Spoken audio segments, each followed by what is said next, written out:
Türkmenistan'ın döwlet eýçiligine kabar ferişdeleri ýurtda azyk golçulugynyň döredilen lugarda aýdylan bir taraply maglumatlar çap etmeklerini dowam etdirýärler. Şol ruwatda daşary ýurtlardan import edilen gögönümler, süýt gatyk, dökün barada hiç zat aýtmaýarlar. Tadahanyň 3-nji awgustdaky maglumatyna görä, daşugy sebitini şu neçenli 55.400 tonnadan gowrak kartoşka hasyly ýygnaldy.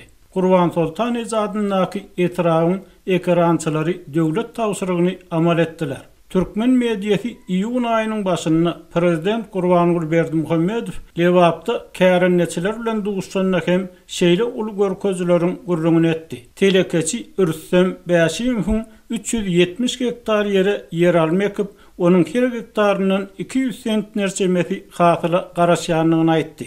Emma muňa garamazdan adatlygyň habarçylar bilen gürleşýän daýkanlar döwletiň önüm satyn alyş narhlaryny ýokarlandyrmak, önüm önürjek adamlara uzak möhletlige hasken yer bermek, dökün, tehnika, suw kömegini etmek, ýeňillikli karz bermek wagdalarynyň hakykatda ýerine ýetmeýänligini, ýere maýy ýatyran telekeçileriň bergili çykýanlygyny aýdýarlar. Berdimuhammedow 2007-nji ýylda häkimiýet taşyna gelenden soň yglan eden owa syýasatynyň işlemänligini 10 ýyl çemez soňra gaýtaklaýyn boýun Ýöne onuň agrar ýurtda gögönümleri daşardan getirmediler. Importyň ornuny tutýan önümleri öndürmek we eksport edilýän önümleriň möçberini köpeltmek syýasaty TDH-nyň tasdiqlamalaryna garamazdan işleýäni meňdemeýär.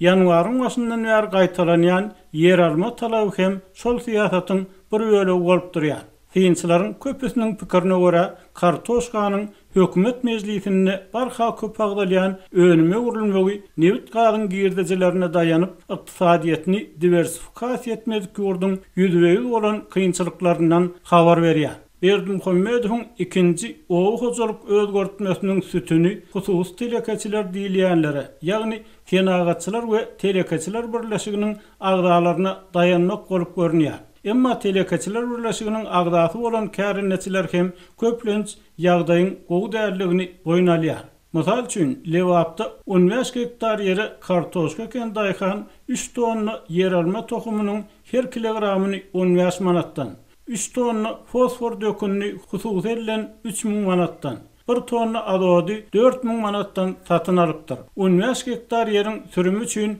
her hektaryna 2500 manat töläpdir. Yer alma joýlaryny çekdirmek üçin her hektary 2000 manat töläp teknik işledipdir. Anonimlik şertinde urlaşan kärennesi bu işler üçin 30 sany adamy her gününe 30 manat töläp 3 aýlap hakyna tutandy. Emma yer üçin harçlan maýatynyň 15 göterimini hem alyp bilmän uly ýany galanyny gurrun berdi. Hökümet tanqyçylary suwdeskalarynyň ýeriň ýurt ilatynyň 60 göteriminden hem köp bölegini düzýän daýhanlar meselesiniň gymmatbahy we gümürtük gurulşyk taslamalarynyň kölegesini galanlygyny, bu ýagdaýyň daşary ýurtlaryň önüm önürjilerini dol liniýaly garaşly ýagdaýa düşürjekdigini öňe sürýärler. Trend habar gurulugynyň geçen hepde beren maglumatyna görä, Türkmenistan şu ýylyň ýanwar-maý aýlaryna diňe Orsiýetden, Gazagystanyň we Kyrgyzstanyň 26,5 million kilogram yer alma eksport etdi.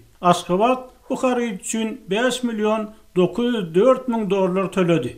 Şeýle de Türkmenistan ýyl başyndan iýuna çenli aralykda Ewraziýa ykdysady birleşigi ýurtlarynyň 279 000 dollarlyk gögönüm, soğan we sarımsak, takminan 706 000 dollarlyk süýt gatyk import etdi. Bundan başga Aşgabatyň Owganistan, Pakistan, Eýran, Türkiýe ýurtlardan hem gök, bakça önümlerini, başga adyklary import edýänligi aýdylýar.